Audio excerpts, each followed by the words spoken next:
Everyone, welcome back to my YouTube channel. I'm Diksha, and this is the second video in the series of guidance and counseling. In this video, we are going to cover guidance, its nature and scope. So, let's begin this video. So, first one is content. So, what content says?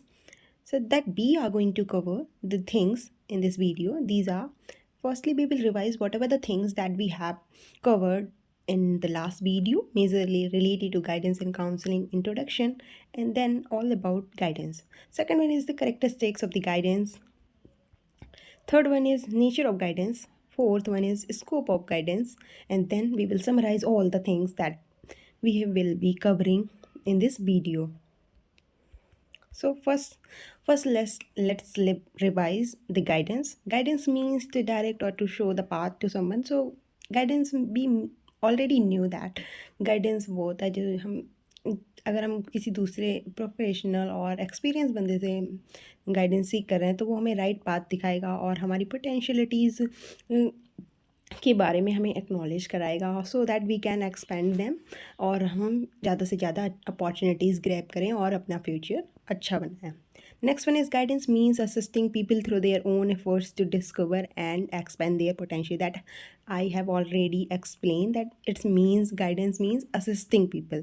Means assisting means कि हम सब उन्हें बताएंगे कि ये right path है और ये रॉन्ग पाथ है. बाकी जो उन्हें करना हो वो उनके ऊपर डिपेंड करता है जो गाइडेंस सीख कर रहे हैं. The aim of guidance is self direction, self reliance and self improvement. So majorly the biggest aim that guidance include these are self direction, self reliance and self improvement. So guidance का meaning ये नहीं होता है कि किसी भी तरीके का ऑर्डर दे दिए और वो गाइडेंस जो सीख कर रहा है वो गाइडेंस जो सीख कर रहा है पर्सन मेंटी मेजरली तो उसे वो फॉलो ही करने हैं. वो उसके ऊपर डिपेंड करता है कि वो फॉलो करेगा या नहीं. तो हमें सिर्फ गाइडेंस में उसे सेल्फ डायरेक्शन देनी है, सेल्फ रिलायंस बनाना और सेल्फ इम्प्रूवमेंट ओवरऑल उससे हो जाएगी. Then comes characteristics. Then we are going to cover the characteristics of the guidance. Characteristics, why we are talking about the characteristics, because characteristics से ही conclude करके हम उसके गाइडेंस के नीचे को पता करेंगे. तो first one point is it is multi disciplinary. So guidance का कोई एक फिक्स डिसिप्लिन नहीं है जिसमें वो बस उसी फिक्स फील्ड में दी जा रही हो. इट इज़ मल्टी डिसिप्लिनरी मतलब कि इसके बहुत सारे फील्ड हैं और ये किसी भी कॉम्प्रिहेंसिव फील्ड में दी जा सकती है. Second one is direction not an imposition. जैसा कि मैं ऑलरेडी आपको बता चुकी हूँ कि इस गाइडेंस का मतलब ये नहीं है कि ऑर्डर्स कुछ देना जो मेंटी है आपका, बट कि उसे डायरेक्शन प्रोवाइड करना कि सो दैट वो अपने डिसीजंस लाइफ के खुद ले सके. Third one is it is formal as well as informal. Guidance के मेजरली फॉर्मल तरीके से नहीं दी, ये दोनों तरीके से दी जा सकती है. फॉर्मल तरीके से मेजरली हमें काउंसलर्स और जो भी साइकेट्रिस्ट हैं और बहुत सारे लोग हैं. और इनफॉर्मल हम जब बात करते हैं तो फैमिली और किसी भी बड़े रिलेटिव से वो गाइडेंस इनफॉर्मल वे में होती है. Fourth one is it is continuing in nature. Continuing मतलब कि जो हमें बचपन से ही ज़रूरत पड़ती है और लाइफ टाइम की ज़रूरत पड़ती है तो वो गाइडेंस कंटिन्यूस इन नेचर है. Guidance and teaching are inseparable. So guidance को टीचिंग से इनसेपरेट नहीं किया जा सकता. जहाँ पर भी टीचिंग होगी वहाँ पे गाइडेंस की तो मेजरली ज़रूरत होती ही है. Sixth one is it is to aid the youth in making better society. तो एक बेटर सोसाइटी बनाने के लिए हमें यूथ को बताना होगा कि उनका कल्चर क्या है, उनका जो उनकी संस्कृति है और जो मेजरली उसकी क्वालिटीज़ हैं इंडिया की प्रिजर्व करने के लिए उस एक अच्छी सोसाइटी बनाने के लिए हमें यूथ को बताना पड़ेगा. तो मतलब गाइडेंस की वहाँ पे भी ज़रूरत है. Then it is abolition, not the compulsion like education. So guidance majorly different है education से, because education में compulsory compulsion होता है कि आपको follow ये पढ़ना है, ये नहीं पढ़ना है, ये पढ़ना है. बहुत सारी compulsion होते हैं स्टूडेंट्स के ऊपर. बट गाइडेंस में ऐसा कुछ नहीं है. ये आपकी वॉलंटियर आप अपने लाइफ के अगर आपको गाइडेंस अच्छी लगी तो आप एक्सेप्ट करो, नहीं तो नहीं. Then eight one is guidance is a purposive process. अगर गाइडेंस किसी भी तरीके से कहीं भी आपको मिल रही है तो वो एक उसका एक पर्पज़ होगा कि आपको गाइडेंस की वहाँ पे क्या ज़रूरत है. ये मेजरली किसी भी लाइफ प्रॉब्लम से रिलेटेड हो सकती है. दैट मीन्स कि इसका एक पर्पज़ है गाइडेंस को प्रोवाइड करने का. सो आई थिंक अब तक आपको क्लियर हो गया होगा कि उसकी गाइडेंस की करैक्टरिस्टिक्स क्या हैं। आप उसे नेचर बताने में बहुत आसान होगा कि आपको जस्ट मोल्ड करना है इन्हीं पॉइंट्स को। ऐसा कुछ नहीं है कि कैरेक्टरिस्टिक्स नेचर नहीं डिफाइन करते। कैरेक्टर्स एक मीन्स मतलब उसकी क्या विशेषताएं हैं गाइडेंस की, वही उसका नेचर और स्वभाव के बारे में बताएंगे ना। So let's talk about the nature of guidance. So first one is guidance aims at holistic development of an individual. So guidance का मेन मोटिव होता है holistic development, means all over development of the individual who is seeking the guidance. So guidance majorly सारे portion को वो include करता है, चाहे वो फिजिकल हो, मेंटल हो, सोशल हो, इकोनॉमिकल हो, सारे एस्पेक्ट इंक्लूड करता है। इंडिविजुअल की किसी भी टाइप की वो प्रॉब्लम फेस कर रहा हो, उसका मोटिव होता है गाइडेंस का कि वो आपकी ओवरऑल डेवलपमेंट आपको प्रोवाइड करे। Second one is guidance recognises the individuality of every person. So individuality means uniqueness of the person who is seeking the guidance. So guidance का मतलब ये बिल्कुल नहीं है कि अगर आप किसी दूसरे व्यक्ति से डिफरेंट हो, आपका नेचर उससे सोसाइटी से डिफरेंट है, तो गाइडेंस में ये नहीं है कि आपको प्रेशराइज करेंगे आप उसके जैसे बनो। गाइडेंस में आपकी यूनिकनेस और डिग्निटी ही सुप्रीम इन क्वालिटी है। Next one is guidance is based on cooperation. तो गाइडेंस मेजरली ये होता है कि वहाँ पे कॉपरेशन है गाइडेंस गाइड के बीच में और जो मेंटी है उसके बीच में। Without cooperation guidance is not possible. Then fourth is guidance is continuous and sequential process. Guidance एक कॉन्टीन्यूस प्रोसेस है जो बर्थ से स्टार्ट हो जाती है और एंड तक, डेथ तक हमें ज़रूरत ही पड़ती है, because we are social being. So society में एक दूसरे की गाइडेंस लेके ही हम अपने आप को अपग्रेड करते हैं और लाइफ भी अपग्रेड होती है। और सिक्वेंशियल प्रोसेस मीन कि ये फेजेस में होता है, जैसे कि हमें childhood, infancy, childhood, adolescence and adulthood में ही इसकी ज़रूरत ही पड़ती है। तो वहाँ से वो एक फेजेस में सीक्वेंस वाइज हो जाती है, तो इसीलिए इसे सीक्वेंशियल प्रोसेस भी कहा गया है। Fifth one is guidance is related to the all types of education, formal, non formal, vocational, individualised. So guidance हर तरीके की एजुकेशन से रिलेटेड है, चाहे वो एजुकेशन फॉर्मल हो जो कि इंस्टीट्यूशंस में दी जाती है, नॉन फॉर्मल हो हमारी फैमिली में दी जाती है, वोकेशन जो करियर रिलेटेड है, और इंडिविजुअलाइज जो मतलब इंडिविजुअल जिसका सेंटर पॉइंट है आपका। यहाँ पे इंडिविजुअलाइज मतलब एजुकेशन जहाँ पे क्लाइंट ही सेंटर होता है। आपकी पर्सनल प्रॉब्लम और जो भी आप मेंटल फिजिकल प्रॉब्लम फेस कर रहे हो वहाँ पे गाइडेंस की बात की जाएगी, तो वहाँ पे भी गाइडेंस की ज़रूरत होती है। Sixth one is guidance is can be generalise और a special service. So guidance एक जनरलाइज सर्विस है जो कि हमें फैमिली मेम्बर, टीचर्स और स्कूल टीचर्स कोई भी प्रोवाइड कर सकता है। स्पेशल सर्विस भी इंक्लूड ये करती है क्योंकि हम गाइडेंस किसी भी न्यूट्रिशनिस्ट, साइकेट्रिस्ट और साइकोलॉजिस्ट से ले सकते हैं, तो उस वे में एक ये स्पेशल सर्विस का भी होते हैं। Guidance programme is organise. So guidance का जो स्ट्रक्चर है वो ऑर्गेनाइज है लाइक एजुकेशन। तो यहाँ पे कुछ स्ट्रक्चर है और सिस्टम है, कुछ स्टेप्स हैं जो आपको फॉलो करनी पड़ेंगी।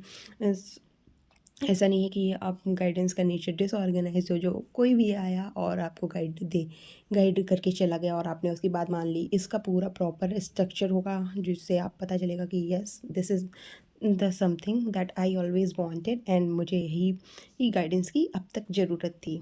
It is dynamic. So dynamic means changeable, कि टाइम के साथ चेंज हो रही है। गाइडेंस ज़रूरी नहीं है कि जो पास में हम किसी को गाइडेंस ने हेल्प की होगी वही अब तक आपको भी वही गाइडेंस की ज़रूरत है।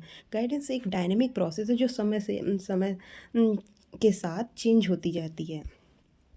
Next one is scope of guidance. Scope of guidance majorly mean, इसका स्कोप का मीन्स होता है कि एरिया और the field with which guidance deal. So scope define करता है कि कौन सा कितना फील्ड है, कौन सा डिसिप्लिन है जो जिसमें गाइडेंस डील करे। स्कोप मेजरली डिफाइन कि कौन कौन से एरियाज़ में गाइडेंस का यूज़ है।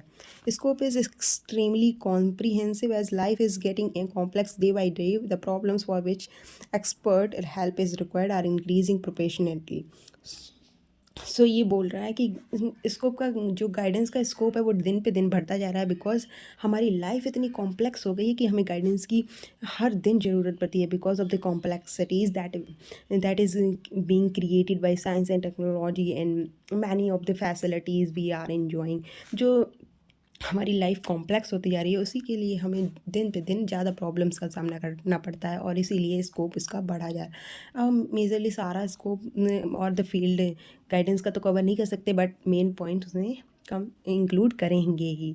सो let's see what are those point in which guidance is used. So first one is personal life. सो हमारी पर्सनल लाइफ में गाइडेंस की बहुत ही ज़रूरत होती है।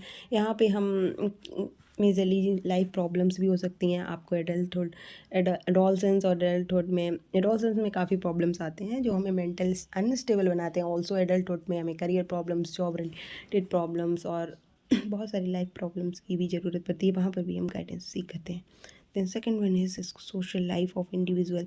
सो सोशल लाइफ में भी हमें गाइडेंस की ज़रूरत पड़ती है। हमें एक सोसाइटी में कॉप अप नहीं कर पा रहे हैं, एडजस्टमेंट नहीं कर पा रहे हैं, तो उस वे में भी हम एडजस्ट करने के लिए फैमिली में, सोसाइटी में, स्कूल में, इंस्टीट्यूशंस में, जॉब में, ऑफिस में, तो वहाँ पर भी हम गाइडेंस का यूज़ करते हैं। Third one is educational life of individual. तो ये बहुत ही इंपॉर्टेंट पॉइंट है, गाइडेंस की एजुकेशन प्रोसेस में बहुत ज़रूरत होती है, क्योंकि टीचर ही जो होते हैं फैमिली के बाद हमें गाइड करते हैं, और टीचर एक सही राह दिखाना बहुत ज़रूरी है। उसे हमें बताना कि हमें अगर अच्छा इंसान बनना है तो कैसे क्या करें, और लाइफ से रिलेटेड करियर, जॉब प्रॉब्लम्स वो भी सब रिलेटेड होती हैं, वो हम क्या करें, कौन से करियर में परस्यू करना चाहिए, कौन सी क्या कैपेबिलिटीज़ हैं। तो एवोल्यूट करता है ना टीचर, एसेस करता है हमें, तो वो हमें अच्छे से जानता है कि हमारे लिए क्या सूटेबल रहेगा। तो एजुकेशनल लाइफ में भी हमारी गाइडेंस की बहुत ज़रूरत पड़ती है। Fourth one is vocational life. Vocational means कि जॉब और करियर रिलेटेड प्रॉब्लम्स हैं जो उस लाइफ में, जो एडल्टहुड के बिगनिंग में हमें ज़रूरत पड़ती है ना। तो एक ऐसा करियर और जॉब जिससे हमारी लाइफ, जिससे हम अपनी लाइफ सस्टेन कर पाएँ, उसमें भी हमें गाइडेंस की ज़रूरत होती है। जैसे कि आप किसी की जॉब को परस्यू करते थे, हम गाइडेंस लेते हैं ना, जो जिसकी जॉब अभी अभी रिसेंटली इसने एक्वायर की है, तो वो क्योंकि उस फील्ड में वो एक्सपीरियंसड है, तो हम उसे गाइडेंस ध्यान में लेते हैं और हम अपनी भी प्रॉब्लम्स उसे बताते हैं, so that he can understand and वो अपनी डिफरेंट वेज़ बताता है और हम उन्हें फॉलो भी करते हैं, और जो हमें अच्छा नहीं लगते हैं हम उन्हें फॉलो नहीं करते हैं। सो that's it for the scope of the guidance. And fifth one is promotion of health. So health एक ऐसा सेक्टर है जिसमें भी हमें गाइडेंस की बहुत ज़रूरत होती है, क्योंकि आजकल न्यूट्रिशंस और जिम में बहुत सारे लोग डॉक्टर हैं जो हमें सजेस्ट कर सकते हैं एक प्रॉपर डाइट, जो हमारे लिए बहुत ही फ़ायदेमंद हो सकती है। क्योंकि आज के ज़माने में हम जहाँ पे पिज़्ज़ा और बर्गर खा रहे हैं, उससे हमारी हेल्थ बहुत ही बिगड़ रही है, और बहुत सारे इश्यूज़ भी आ रहे हैं, कि जैसे कि कोरोना ने अभी बहुत सारे फील्ड सोसाइटी में तहलका मचा दिया था। सो उसके लिए भी हमें गाइडेंस की बहुत ज़रूरत पड़ती है। सो हेल्थ का आप एक्सपेंड कर सकते हो पॉइंट में, कि आपको क्या समझ में आ रहा है कि हेल्थ में कौन से इश्यूज़ आ रहे हैं जहाँ पे हमें गाइडेंस की ज़रूरत पड़ेगी, तो वो आप वहाँ पे लिख सकते हो। Sixth one is mean moral needs. So morality maintain करने के लिए, सोसाइटी में एग्जिस्ट करने के लिए भी हमें गाइडेंस की ज़रूरत होती है, क्योंकि अभी के बच्चों को नहीं पता है कि क्या मोरालिटी है और क्या ज़रूरत है सोसाइटी की। तो उस सेक्टर में हमें फैमिली और टीचर्स मेजरली हेल्प करते हैं और हमें मोरालिटी के बारे में बताते हैं, जो हमें इंडियन सोसाइटी में हमें ज़्यादातर चाहिए ही होती है, सो दैट उसकी डाइवर्सिटी भी मेंटेन रहे और आपकी इंडिविजुअलिटी भी मेंटेन रहे, बट सोसाइटी का जो सोशल ऑर्डर है वो डिस्टर्ब नहीं होना चाहिए। सो स्कोप का इतना ही था। आप मेजरली पॉइंट्स बना बना के लिख सकते हो और उन्हें एक्सपेंड कर सकते हो। मैंने मेजरली जो ब्रॉड पॉइंट्स थे उन्हें लिख दिया है, आप इन्हें एक्सपेंड कर सकते हो, बिकॉज मेरे पास इतना टाइम नहीं था कि मैं उन्हें एक्सपेंड करके लिख सकूँ। जो आप, अगर आप मेरे शब्द को पढ़ रहे हैं तो समझ रहे होंगे कि क्या कैसे लिखना है। Then in this we will summarize जो हमने अभी पढ़ा। सो फर्स्टली हमने पढ़ा कि रिवाइज़ किया कि गाइडेंस क्या होता है, गाइडेंस की क्या ज़रूरत पड़ती है। गाइडेंस हमें एक असिस्टेंस है जो इंडिविजुअल को प्रॉपर डेवलपमेंट में मदद करता है। देन उसकी करेक्टरिस्टिक्स कुछ पढ़ी, विशेषताएँ पढ़ी जो गाइडेंस को ब्रॉडर पॉइंट में डिफ़ाइन करती हैं, कि जैसे कि वो इंडिविजुअलिटी मेंटेन करता है, लोगों को एक डायरेक्टिव प्रॉपर्टी है, प्रोसेस है, कॉन्टीन्यूअस प्रोसेस है, ऐसे कुछ। और देन नेचर के बारे में पढ़ा कि उसके जो एक डेवलपमेंट पे एम फोकस होता है, और बहुत सारे ऐसे पॉइंट्स हैं। सो हमारी लाइफ प्रॉब्लम सॉल्व करता है, और एक इसका नेचर हेल्पिंग नेचर भी है। और देन स्कोप हमने कवर किया, बिकॉज स्कोप मतलब फील्ड में जहाँ पे गाइडेंस की ज़रूरत पड़ रही है। पर्सनल में भी हम पर्सनल प्रॉब्लम्स में भी गाइडेंस की यूज़ होती है। Then social, educational, then vocational, health problem, moral needs, culture को सिक्योर करने में और ट्रांसमिशन में भी गाइडेंस की भी ज़रूरत होती है। सो इतना सारा हमने कवर किया है, और ये बहुत ईजी है। आप कुछ भी लिख सकते हो, बट आपको थोड़ी सी अंडरस्टैंडिंग होनी चाहिए कि गाइडेंस मेजरली होता क्या है। So that's it for all this video. Thank you so much, and don't forget to subscribe. Thank you so much.